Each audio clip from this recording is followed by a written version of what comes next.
In the beginning, everything feels new and exciting.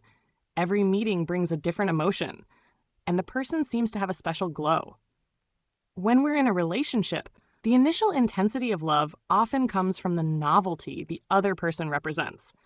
Our brain loves novelty, and that happens because of dopamine, a neurotransmitter linked to pleasure and reward. At the beginning of a relationship, every discovery about the other person, every new detail, makes the brain release dopamine, creating that sense of excitement and euphoria. But over time, our brain starts to get used to their presence. This process is called long-term habituation. As we spend more time with the person and get to know who they are, the brain naturally reduces its response to excitement, becoming less aware of their efforts. What was once new and brought a sense of achievement now becomes familiar. This doesn't mean the feeling has disappeared, but that the brain, as it adjusts, no longer releases dopamine with the same intensity as in the beginning. Studies in neuroscience show that habituation is a natural and common process in many areas of life, but especially in long-term relationships. Research indicates that the human brain responds more intensely to new stimuli, releasing dopamine as a kind of reward that motivates us to explore the unknown. This effect is related to a tendency called novelty seeking, which many of us experience in different contexts, from exploring new places to, of course, the excitement of the early stages of a relationship. One study found that this process of adaptation and familiarity is healthy and expected, but it can make us feel like we've lost something in the relationship when, in reality, we're going through a natural transition from passion to love. Imagine a couple who met on a rainy afternoon in a crowded cafe. He, distracted, spills coffee on his own table, making her laugh. And that's where the first smile between them happens. During their first dates, everything is new. He loves her dramatic way of telling stories. She laughs at his unusual preferences, like sprinkling cinnamon on savory snacks. Inside jokes are born. They discover a song that becomes theirs, and they share their first dinner with her favorite dish, a special pasta that becomes their go-to Friday meal. Each moment together is a new discovery, and this sense of novelty leaves a trail of memories and laughter. But over time, routine becomes part of the relationship.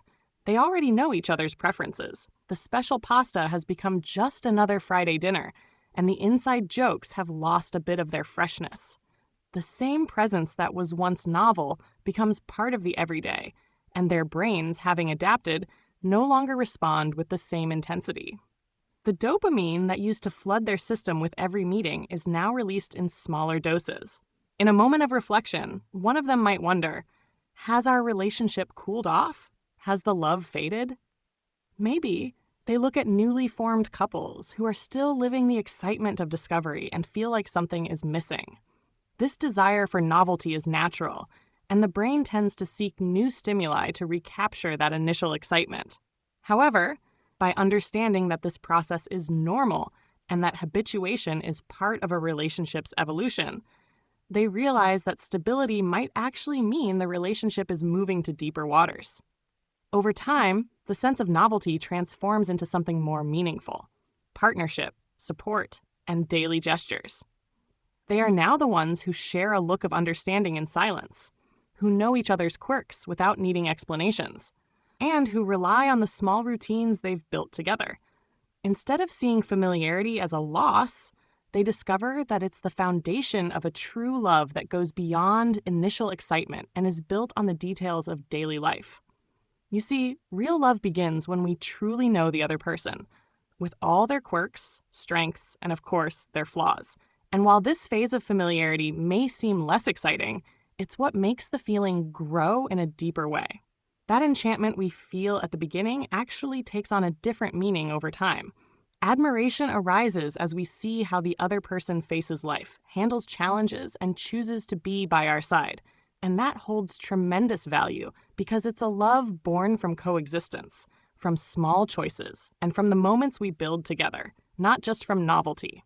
So, maybe we can see this familiarity as the true sparkle of the relationship, because it's through familiarity that love matures, becomes more real, and brings that comforting feeling that we're building something based on who we truly are. To make this phase of familiarity work in our favor, one simple and powerful way is to learn to look at our partner with fresh eyes. Remember to see and appreciate the details we might already know, but that make all the difference. Small actions like giving a compliment, recognizing a kind gesture, or noticing their efforts can reignite admiration and strengthen the connection. Another thing that helps a lot is creating moments of genuine presence, where we truly dedicate ourselves to being together. Over time, routine can make us spend time together without really being there. So, setting aside time without distractions, whether for a homemade dinner, a walk, or even a coffee to chat, makes a huge difference. These moments help take the relationship out of autopilot and allow us to rediscover the value of partnership and affection. And how about trying something new together? Learning something new, planning an unusual trip, or even trying a hobby you've never done before are ways to bring freshness to the relationship without seeking it elsewhere. After all, novelty can also be a shared choice that strengthens the bond and creates new memories to add to your story. If the person beside you makes you happy and inspires you to grow, then it's worth nurturing every phase to strengthen this precious connection. But listen, if the person isn't even worth a dime, then don't go blaming your brain, okay? May we know how to care for and value those who make us feel happy and loved. See you next time.